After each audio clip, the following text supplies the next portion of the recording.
Good morning, everybody. I have to, full disclosure, that's the most Norwegian I've ever been exposed to in just a few moments.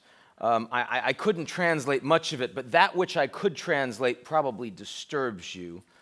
Putin comes through pretty well. ISIS, terror. When you read the top risks from Eurasia Group for this year, I did have to ask, do you really want to start with me? It's not a great outlook, right? It's not. I noticed later on today from BCA you have stuck in a rut, the global economy. It'd be great if this described geopolitics. Stuck in a rut would be good. We're not stuck in a rut. The economists, I'm not an economist, I'm a political scientist, but the economists say that in the post-war era, we have a global recession every 6 to 8 years. So, we're kind of due, right? Geopolitics also works in cycles, but the cycles are much longer.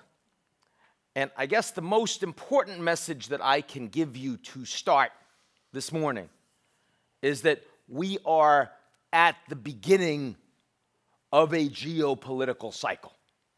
A lot of people in the market say that over the past 10, 20 years, geopolitical risk you want to buy when it happens because the markets are coming up right afterwards. So if you got a problem in Taiwan, the markets go down, invest right into it. You got a problem in some other part of the world, a terrorist act, whatever it is, invest right into it. And that's typically true. But, for the last 75 years, we've lived in an order, a post-war order. It's the last time we experienced geopolitical creative destruction was World War II. And coming out of it, the United States, the Europeans together built the United Nations, the IMF, the World Bank, the WTO, the global structure such as it is. And when the Soviet Union collapsed, that structure only got larger. So globalization and Americanization were largely overlapping. They were working in harmony. For many, they were the same thing. Globalization is continuing. Americanization is not. And when we look at 2016, with the world's most powerful ever terrorist organization, with an unprecedented refugee crisis, mostly in the Middle East, barely starting in Europe, with 6 failed states across the broader Middle East, these are not coincidences. This is because we are at the beginning of this period of geopolitical creative destruction, what I call a G0.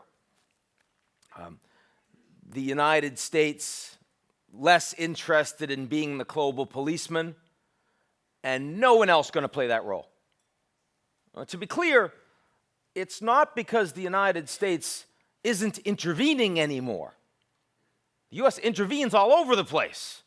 You see sanctions, you see drone strikes, surveillance. Snowden, we all know about this. But interestingly, increasingly in the 21st century, U.S. interventions are more unilateral. They're narrower. They are less engaged with allies. And in fact, when I go around the world and talk to American allies, whether it's here in Europe or in Saudi Arabia or Israel or Singapore or Japan or even Canada and Mexico, those foreign ministers look at the U.S. and they say, we don't know how committed you are to us. We don't know exactly what you stand for. We don't know exactly what you want. Of course, the Americans can look at the Europeans and say the same thing. What's Europe today? The transatlantic relationship was, of course, the fundamental alliance, the most important alliance in underpinning the global order. I would argue, and we argue at Eurasia Group, that the top risk for 2016, before we talk about Saudi Arabia, before we talk about the Chinese market, before we talk about ISIS or any of those things, Brazil, Russia, the top risk is that this most important alliance is weaker in 2016 than at any point since the Marshall Plan. And no one's talking about it. And that's part of the problem. I mean, we've got the State of the Union coming in a few hours back in the United States. They're going to talk a lot about foreign policy. I bet Obama will. He'll talk about terror. He'll talk about Islam. Talk about the Middle East. I don't think he's going to talk about Putin, right? I don't think he's going to talk a lot about the transatlantic relationship. Talk about TPP, Trans-Pacific Partnership, TTIP, not particularly. And then when I look at Europe, I see the Brits, and the Brits say that they want to be, their principal foreign policy goal right now is the best friend in the West for China. That's why they wanted to be first in ignoring the Americans on the Asian Infrastructure Investment Bank and showing the Chinese, we will join and we'll get everyone else to be a part. Because the Brits are looking for money, and they see that the one country out there that's writing the biggest checks internationally is in the U.S., it's China. I look at France, and the French just had their own 9/11. And the French are very much concerned about who is going to create stability in the Middle East. The French are much more engaged militarily, whether it's Mali or whether it's Syria, than other European states are. They look to the Americans, they find the Americans lacking with their red lines and the rest. But the Russians, much more engaged in Syria today. And increasingly the French want to hedge as a consequence of security needs. That's why after the Paris bombings that you put up there, November 8th, the French didn't turn to NATO. They turned for the first time in history to the Lisbon Treaty. And the Germans, Angela Merkel, who has been the unprecedented leader of Europe for the last 10 years, taking a bold, a courageous, some would say foolhardy move to accept 1 million refugees plus last year, maybe more this year. And she looks to the United States. Historically, the U.S. has done a lot for refugees. The Statue of Liberty does sit right there in New York Harbor. And Merkel sees no support whatsoever from the U.S. So she goes to Turkey, and she says, I'll give you money. I'll help you fast track into the EU. Just keep those 2 million refugees there. Britain, France, Germany, the most important allies of the United States, hedging everywhere. And don't get me wrong, it's not because the Americans and the Europeans don't like each other anymore. It's not that the alliance has gone away. It just doesn't mean what it used to. The identity, the relationship, the social fabric, and the ability to shape the world order. That's what I think the most important thing is. If we come back from our vacation, we start 2016, before we jump into the headlines, before we look at Kim Jong-un's latest nuclear test, before we go crazy about the Chinese markets in free fall, my view is take a breath and let's just look at the world order we have in front of us and recognize what's changed. That's the big thing that's changed. It's structural. And, even if the Brits avoid Brexit, which I think is likely to avoid it, irrespective of who the French elect, irrespective of what Merkel's leadership looks like, and irrespective of the American presidential election, even that, I don't think this is going to fundamentally change. A lot of this is structural. We can talk about why later. Now, before I jump into some of the risks, since that's kind of a depressing way to start this morning, and that's not fair to Scoggin, really. Let me say a couple positive things. Some things I don't think you need to worry as much about. The biggest positive thing out there is in a world that lacks leadership, there's a lot of leadership in Asia. There's a lot of leaders who have a lot of political support in their countries in Asia. Everyone now is worried about China. Everyone's worried about Xi Jinping. Everyone's worried about the markets. I got to tell you, there's an enormous amount of confidence, at least in the near term, among China's leadership.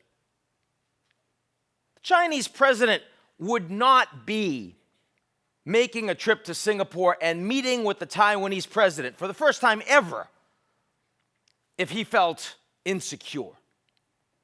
He wouldn't be organizing summit meetings with the Japanese prime minister. He certainly wouldn't be facilitating bilaterals between the South Korean president and the Japanese PM. These are the steps of someone thinking longer term, someone avoiding the populism and the nationalism that we see today in the US, that we see today in Europe, that we see in Turkey, in Russia, in Saudi Arabia, in Iran, in so many countries around the world. We're not seeing it in China. That's great news, because the alternative is really bad. China, Japan, I remember, was it 3 years ago, when Japan hosted the IMF meetings in Tokyo, and there were all the demonstrations in China against the Japanese, and investments from Japan into China were down in 1 year over 40%. And the Chinese looked at that and they said, we want that money. And the Chinese also wanted to facilitate tourism to Japan. Now, this last year, 2015, record numbers of Chinese tourists going to Japan, supported by Chinese state tourism. That's good. That's good news. These are the countries we thought were going to kill each other. I was at Davos 2 years ago when Abe referred to Xi Jinping as Voldemort. You're not even supposed to say that name, right? None of you read Harry Potter. Get on that. Jeez. So, it's better now. I don't think East China Sea is going to be a huge problem. I see Modi willing to use some of his political capital to meet with the Pakistanis. There could be some real improvements there on the subcontinent. Even the South China Sea, I don't see huge problems. I see the Chinese, absolutely. They're building up their artificial islands, their non-military, military bases. They look like military bases to me. I'm not an expert.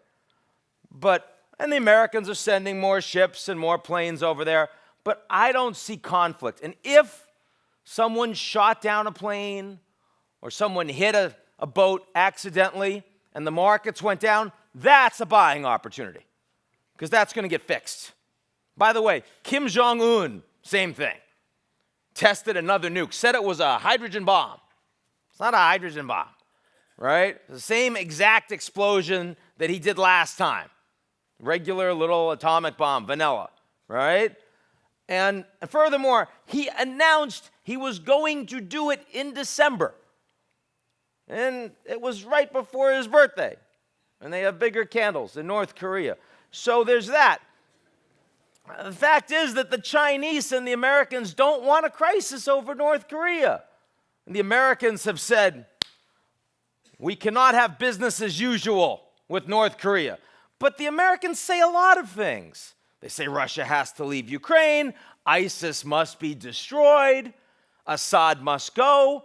They don't say America must destroy ISIS. They use the passive voice, right? That's important. North Korea, same thing. They don't say we're going to do X. China cannot do business as usual. China's like, yes, we can. We can do business just as usual, right? Just like after the Americans said we must isolate the Russians, the Chinese said, great, we can do more business with Russia. That works. So I don't actually see any particular instability in North Korea right now. In fact, with Kim Jong-un organizing for the first time in, I think, 38 years, a plenary a Congress of the Workers' Party in May, that actually implies that he feels comfortable that he can actually make some big announcements. Now, look, I don't have any particular intelligence on what's happening in North Korea, but just looking from the outside, looks much more comfortable than when he first became supreme leader. So Asia actually looks pretty good. And the ability and the willingness of the Chinese to actually use their state capitalist system, use their political influence, not just over $3.3 trillion in reserves, but over the CEOs and executives of state-owned enterprises and private champions, and saying, hey guys, we need you to support the Chinese stock market. They can do that in a way that the Americans can't. The Japanese can't. The Europeans can't. And they will. So at least when we talk about 2016, I'm not someone who believes the wheels are about to fall off the Chinese market. Now, long term, you start asking me about what China looks like in 10 years when the demographic crisis hits, because the two-child policy is way too late, not going to do anything. You ask me what's going to happen when the environmental challenges become much more severe, not in Beijing, but in the interior of the country where they're really bad, and where as they get wealthier, those Chinese populations will start making demands saying, we're sick of subsidized coal, we want to breathe. Ask me what it's going to look like when technology starts actually disintermediating the productivity of Chinese labor in the service sector and advanced manufacturing. I don't have an answer for you. I think the uncertainty of China's long-term trajectory as they are forced to transform their economy into something much more open and much more driven by consumption, I don't have that answer. The Soviets tried that, they failed. The Singaporeans tried that, they succeeded, but they got 5 million people. I don't know if China can make it. But this is not a 2016 issue. For 2016, the China risk is very different. The China risk is both overreaction of the international markets, creating mini panic, but the other risk is that China is creating an alternative to the US and European-led system.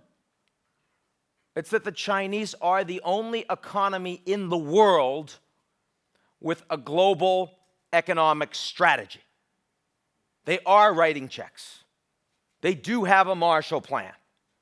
The One Belt, One Road policy, the Asian Infrastructure Investment Bank, the China Development Bank, and all of these state-owned enterprises, they have a global economic strategy. When the Americans gave all that money to Europe with the Marshall Plan, there was a strategy. There were strings. We're going to give you money. In return, you support our values. You support the free market. You support liberal democracy, the rule of law.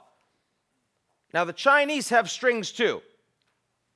Those strings do not involve becoming more democratic.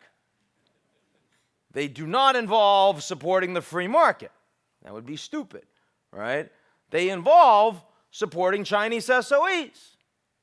They involve aligning with Chinese standards, with the Chinese currency, with Chinese internet. Right now, if you ask me what countries are so aligned with China economically that they will absolutely align politically with China, I'd say Laos, Cambodia, sometimes North Korea, increasingly Russia. But that's not a great portfolio, right? You wouldn't invest in that portfolio, right?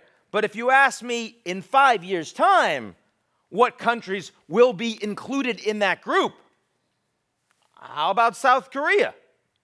How about all of Central Asia? How about increasingly the Europeans not in that group, but not in the American group, some of them hedging between the two? It's going to change so much. It's going to change so much. So the Chinese footprint, that's really what the risk is in 2016, the increasing impact of what it means for the Chinese to write those checks. Right before Xi Jinping met with Obama a few months ago, and the US president said, we're thinking about putting sanctions on you for industrial espionage, cyber, against US firms, China's response was instructive. He said, before I go to Washington, D.C., I'm going to go to Seattle. And I'm going to invite all of the CEOs of all of the most important U.S. technology firms, and they're all going to come. And they're all going to tell me how great it is to invest in China. How about that? That's a tough one, right? The funniest thing that I thought happened during that meeting is when Mark Zuckerberg, Facebook, Mark Zuckerberg, he goes over, his wife's about to have a baby. And she's like 8 months pregnant. He goes over to Xi Jinping and he said, I was wondering, and he speaks Mandarin now, he's learned Mandarin, and he said, I was wondering if you could give me a symbolic Chinese name for my newborn baby. He actually asked this, right? And Xi Jinping was like, no, I'm not going to do that. And by the way, I'm not going to let Facebook in China. He didn't say that, the second part, but that's the reality, right? And I do think that one of the bigger risks globally is not just Facebook, not just Google, but Amazon, but Apple are companies that medium term do not have China strategies. Because the Chinese want that data, and they want to occupy those critical nodes to intermediate between their citizens, their consumers, and everything they do and buy. That's going to become a strategic space in the same way that Raytheon and Lockheed in the 70s and 80s were strategic companies for the Americans. Alibaba is going to be a strategic company for China. That is unappreciated in Silicon Valley. That is unappreciated by stock pickers today. I think that's important. So I'd raise that. Okay, that was good news. No, a little more good news is that I actually don't think the U.S. presidential election matters very much for the markets, right? I mean, in part, I say that because I don't think Trump can get the nomination. I really don't. Look, there are lots of things happening in America long term that are important, and certainly the hollowing of the middle class and the disenchantment with the U.S. establishment. But historically, the downtrodden in America don't vote. Like, well, in India, the poorer you are, the more likely you are to vote. In America, it's the opposite. And, Trump gets amazing responses on polls because everybody picks up their phone. Trump gets ratings, great ratings, because everyone turns on their TV. I don't know how that translates into everyone votes in the Iowa and New Hampshire primaries. That's hard.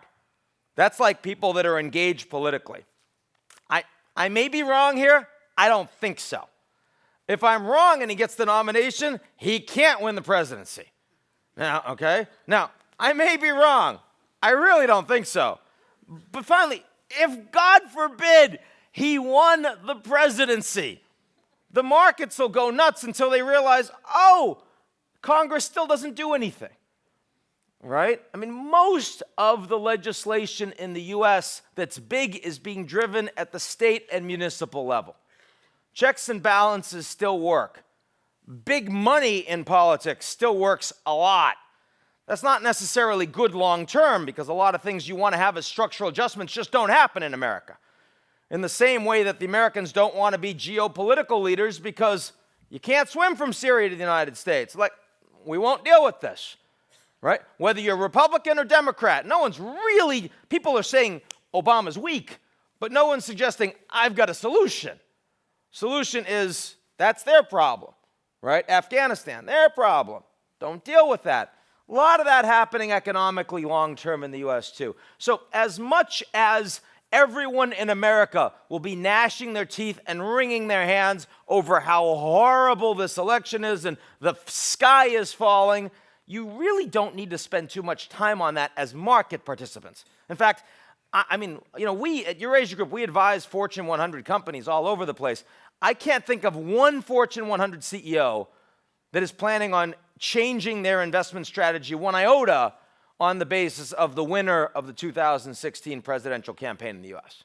That's just not remotely on the agenda.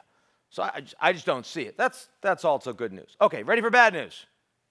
Can we turn to the Middle East yet? Yeah, there's no good news in the Middle East, right? There's none. It's so overdetermined what's happening in the Middle East right now.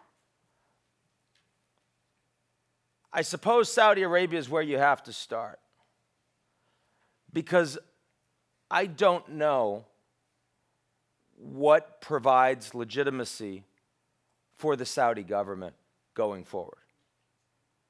The Saudis exist on the back of being able to write big checks for 15,000 members of their royal family, and also for an increasingly burgeoning Saudi population.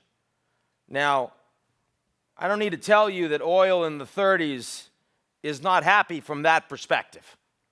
I don't need to tell you that here in Norway, right?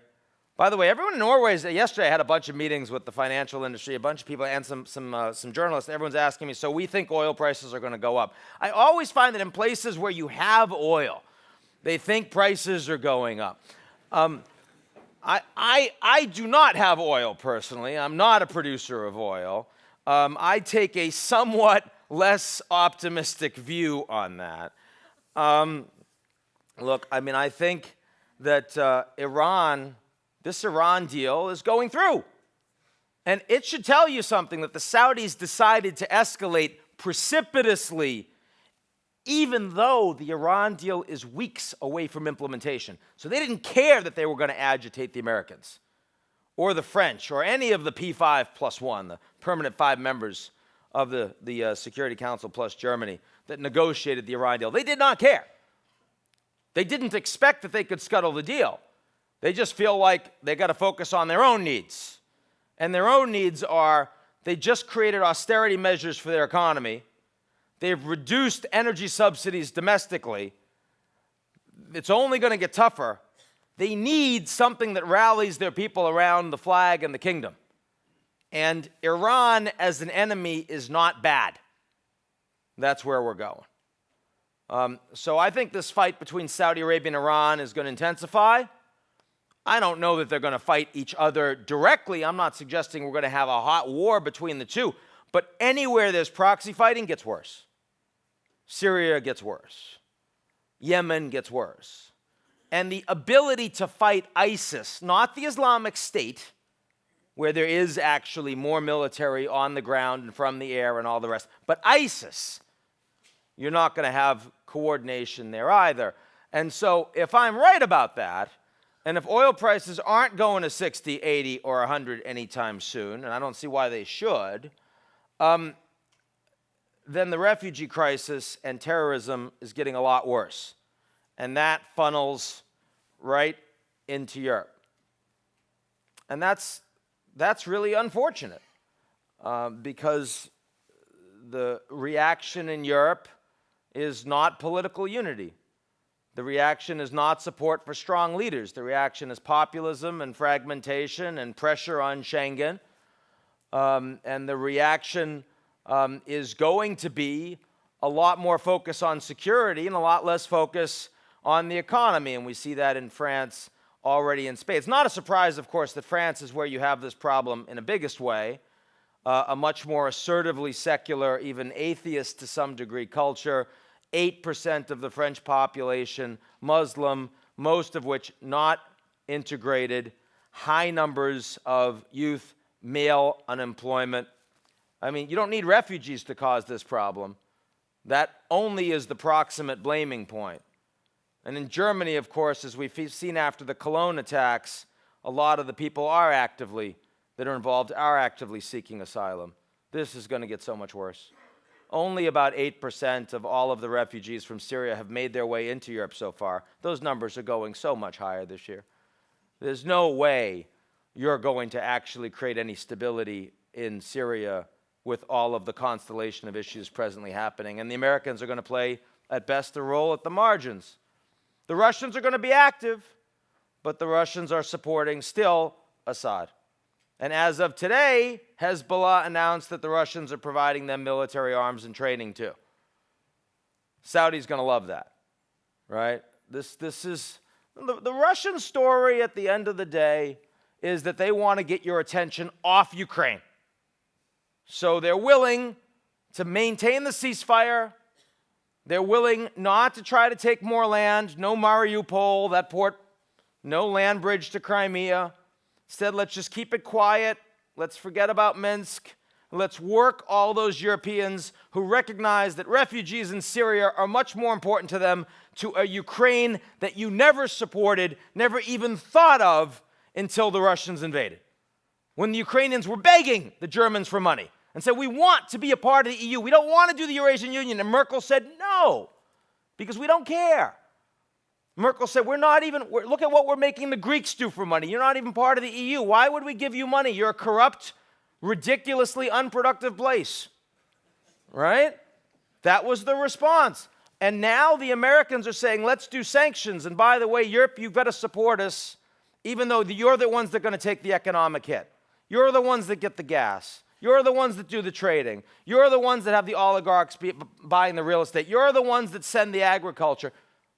I mean, there are a lot of Europeans that are saying this is ludicrous. German industrialists, the entire French government, the entire Italian government, Greek government, Hungarian government. I mean, the Baltics are concerned, right? That doesn't usually swing European policy. Most I know.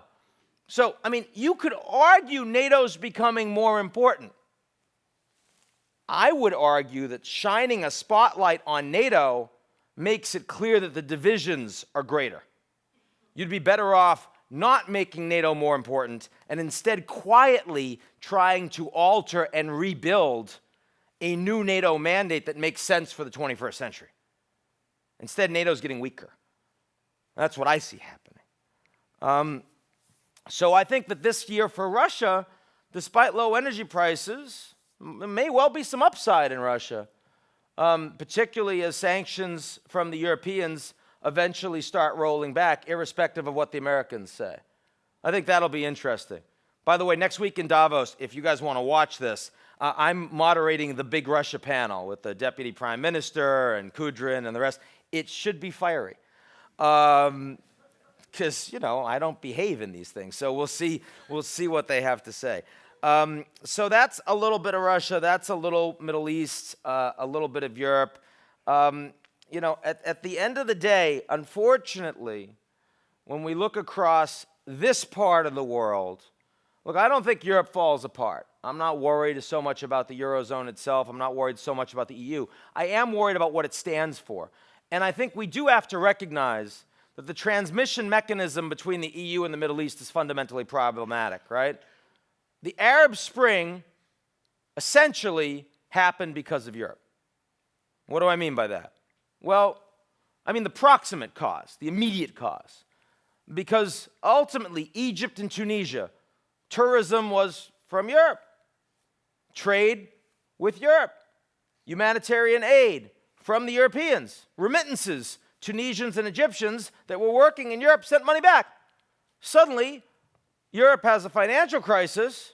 Your growth takes a hit. Europe doesn't fall apart because Europe is wealthy and stable. Even Greece, with a depression. You don't see riots across the country. You don't see the rise of a fascist movement. When the Golden Dawn showed up, Prime Minister Samaras destroyed it, and the Greek people applauded that. But the impact of that in Tunisia and Egypt, where those countries were already way too kleptocratic and operating at razor's edge, that was a disaster. And they exploded.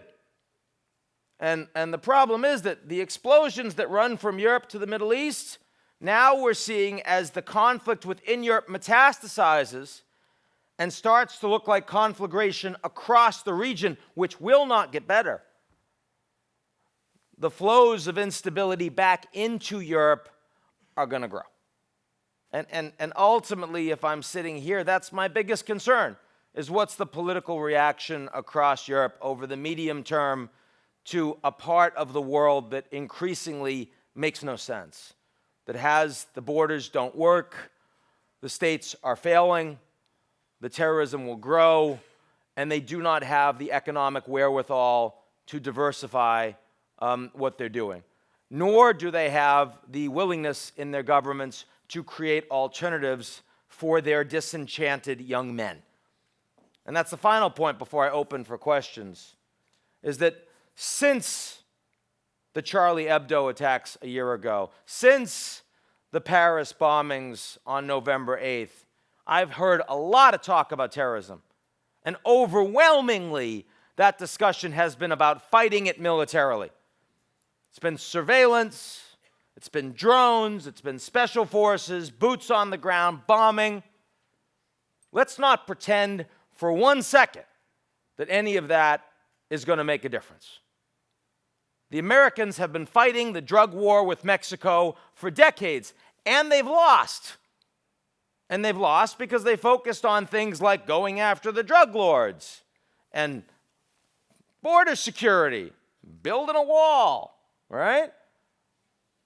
But they haven't dealt with supply and demand. And, this audience understands supply and demand. You understand market forces. If you don't look at the underlying market forces, you can play with symptoms as much as you want. The Americans want to buy drugs. They're going to buy drugs. In fact, finally, the Americans are starting to make inroads in the war on drugs with Mexico for two reasons. Number one, legalization. And number two, because psychopharmacology, increasingly a lot of the drugs the Americans are consuming, like meth, are being produced in labs in the U.S. as opposed to grown in Mexico and Colombia. Now that's affecting supply and demand. If you cut off the Mexicans from the chain, then you can end the drug war with the Mexicans. What are we thinking about doing in terms of the demand for radical Islam among young men across the Middle East and increasingly here in Europe? I would argue not a blessed thing. That is so far from the agenda in the US, in Europe, and most particularly among the autocrats that are running the countries such as they are in the region today. That is a very serious problem. So, I recognize that with only 35 minutes, I didn't cover the whole world.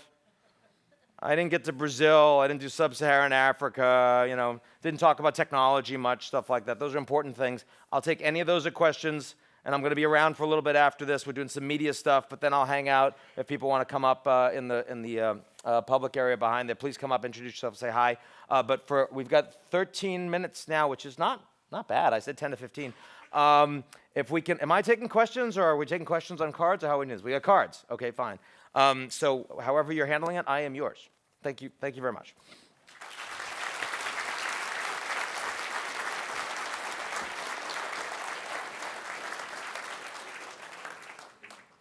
Thank you, Ian, for a very interesting speech there on key risks facing the world. We do have a few questions from the audience. You can still write them down and raise your arms if you have any more. First one, you mentioned the American presidential election, how you thought it wouldn't have much of an impact on financial markets. So with that in mind, if you think about ways of reading history, you have someone like Thomas Carlyle who thought about the great men. That's who impact history and can change the arc a little bit. And on the other hand, you have more the version where leaders are basically a product of their circumstances. So given your thesis on the lack of leadership in the US, do you think that it's mainly systemic issues driving that lack of leadership, or could we see that the new candidate could actually make it different in terms of setting that strategy? Well, I'm someone who generally believes that, sort of great times create great men, great women, great leaders. And so there is a systemic issue here, which is that there's very little pressure on the United States that would require such a thing. See, one of the biggest issues with the G0 is that it's not at all clear, at least in the near to medium term, how much of a problem it is for the U.S. The U.S. is clearly, geopolitically, the U.S. will be seen as by far the cleanest shirt, right? You talk about Islam, you talk about refugees, you talk about energy, all the rest. The U.S. is producing a lot of energy, producing a lot of food. Neighbors for the U.S., you've got Mexico, Canada, and two big bodies of water. Those are fantastic neighbors, right? Turkey would love to have neighbors like that. I don't see, first of all, when you look at the people running for election in 2016, you don't actually see any great men or women lurking, first. I mean, they could surprise you, but it doesn't seem that way. But secondly, no one thought Churchill was a great man until, needs must. But that's the point, is I don't think when we look at the U.S. in 2017, 2018, needs must. Now, that may well be true in countries in Europe, but the capabilities in Europe aren't there. China, the distractions that'll come domestically will be massive. Xi Jinping has many sort of qualifications to be a great man. So does Modi, in my view. That's not bad. Those are the two countries with over 1 billion people each, but they're focused overwhelmingly domestically. And the international for both is much more focused on direct leverage for their own commercial and economic growth. So very different than what we've seen historically. Even when China becomes the world's largest economy, you're going to see that the China will only be a superpower economically. It won't be technologically. It won't be militarily. It certainly won't be diplomatically. And so therefore, if a great man is going to emerge, it would sort of need to emerge from the U.S., at least in the near term.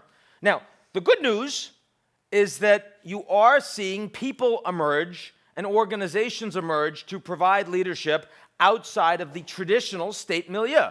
So we had all of these climate disasters and summits in Copenhagen and Durban and Cancun, and then Paris was somewhat successful. How come?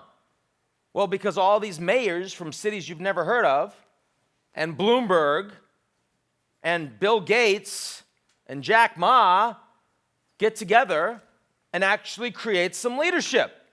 And I think we'll see more of that. I mean, Pope Francis, who runs an institution that is, riven with scandal, anti-scientific, one of the most retrograde big institutions in the world, and yet Pope Francis is a hero for billions. How could that be? And it's because, he's willing to talk about inequality and climate and other key issues when state leaders aren't doing it. So I do think that the vacuum in geopolitical risk will create opportunities for other leaders to emerge. And just as ISIS is now the world's most powerful terrorist organization, we're soon going to see a bunch of billionaires that do eclipse a lot of governments in terms of their proactive ability to shape agendas. And that is something we should be hopeful about, not negative about. So we have other questions. I think cards are coming up. I saw some hands over there. Great. We have a few more here too. Just quickly, I guess, just following up on that topic, there's a question here from the audience regarding your view about the presidential candidates in the U.S. So I guess apart from your admiration for Donald Trump, do you have any other views? Oh, my goodness. And by the way, I'll just add to the question here. The assumption or the statement here is that most of them are very aggressive. They wish to kill anybody who comes in their way. And the question is if this is leadership or inhuman attitude. No, it's being a politician. It is, we say that we're in the election year right now, but 2015 was an election year too. It's a 2-year process. We're going to spend $10 billion. It's a travesty of democracy. I apologize on behalf of Americans everywhere to you for doing that to you. You shouldn't have to pay attention to this for 2 years. And that the need to feed the beast for 2 years and to get ratings for media organizations that are falling apart commercially requires creating these political animals, right? And also the polarization that comes from social media, that comes from a hollowing middle class, that comes from the private sector interests that drive the candidates, that come from gerrymandering in districts in the U.S. as well. Look, having met a lot of the candidates, I'll tell you that individually some of them are quite impressive. Hillary Clinton is very impressive personally, and I thought she did quite a good job as Secretary of State. I'd give her probably a B+ or A- as Sec State. I would give John Kerry probably a C-, and it would have been worse if it wasn't for Iran. But Hillary as a candidate is horrible, right? And I also think that the idea at the beginning of this race that it was going to be Clinton versus Bush again says some bad things about the political process. I think Rubio's quite capable. His story is very impressive. He built himself up. He's incredibly smart. He says a lot of things publicly that a lot of you probably don't like, but privately, he doesn't come across as a boob. He knows trade. He knows foreign policy. He's capable. I mean, I do think that there are 3 or 4 or even 5. So Hillary, Rubio, Kasich, Christie a little bit, who are maybe even Jeb, again, horrible campaigner, but capable, who if they were leaders, you would find them to be perfectly capable heads of state. But I don't see the next Churchill in this group, right? I really don't. And by the way, a lot of people thought Obama was the next Churchill. Obama's not been Churchill, right? Certainly not on foreign policy. On domestic, I mean, the fact he's at 49% approval ratings right now in his 7th year, actually in the US, that's pretty good. Right, Merkel's at 58. Everyone's like, oh my God, Merkel's going through the floor. 58 would be fantastic in the United States, right? 49's not bad. But on foreign policy, within the US, even among Democrats, Obama's polling badly.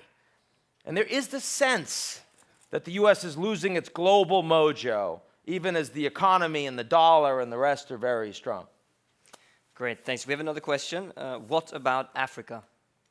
Sub-Saharan Africa. Does it? That is the question. That is the whole question. What about, just doesn't even say sub-Saharan, just says Africa. So I'm like, in the same way that you could invest in any emerging market when the BRICS were in their heyday, and now Goldman Sachs has closed their BRICS fund only down 88% from the top.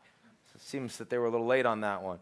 I think that, and so you're seeing that like Russia's a submerging market, but India's overperforming. And what's the difference between the two? Governance matters an awful lot. Africa, for all of the studies I've read from McKinsey, from BCG, that Africa's time is now, it seems to me that Africa is going to be even more divided in trajectory than the emerging market space. And there are a few reasons for that. One is climate change, which doesn't hit the developed world in a meaningful economic way for a long time, but extreme climate conditions are going to hit they're hitting sub-Saharan Africa now, and it's going to be much bigger. They don't have the infrastructure to handle that. They don't have the borders. Radical Islam, radical Christianity, growing very quickly in much of sub-Saharan Africa. Again, many of the governments will be overwhelmed by that. Forced migrations, many of the governments will be overwhelmed by that. So I think that, there are some markets that you look in Africa and you say have 5-year, 10-year trajectory to build leadership, improve governance, that will take advantage of some of the big structural changes like reductions in poverty, improvements of healthcare, urbanization, bringing women into the workforce, extended life expectancy. Those are great things. And when I look at Uganda, I look at Kenya, I look at Ghana, I feel pretty good. But there are many other countries in Africa and many other pieces of countries in Africa, like Nigeria looks great, but oh my God, the north of Nigeria isn't even part of the country anymore, effectively. It's kind of like the Sunni area of Iraq. They aren't able to effectively govern it. You're going to see much more of that. So picking and choosing going to be a lot more important in Africa going forward. Thank you very much, Ian. We have a few more questions, but due to our tight schedule, we'll save them for later. Ian will be around, so you can approach him afterwards, ask your questions directly. But let's give a big round of applause. Thank you very much again, Ian Bremmer.